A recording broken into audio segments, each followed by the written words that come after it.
చంద్రబాబు గారు మీకు 14 సంవత్సరాల అనుభవం ఉంది ముఖ్యమంత్రిగా. అలాగే 15 సంవత్సరాలు ప్రతిపక్షంలో కూడా ఉన్నారు.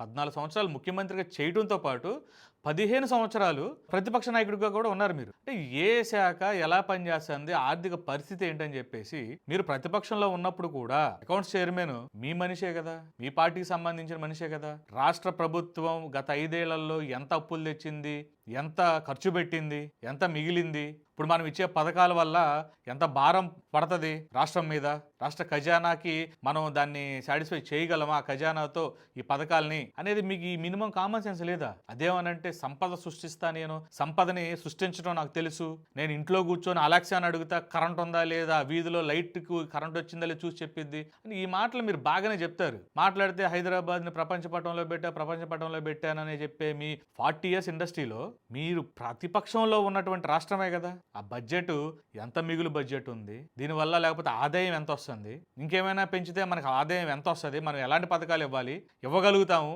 అని చెప్పి మీకు ఆ మాత్రం మీకు ఇంత సీనియర్లు, నేను సీనియర్ని అని చెప్పుకుంటా తిరిగారు, రోడ్లు తిరిగారు, అన్ని ఊర్లు తిరిగారు.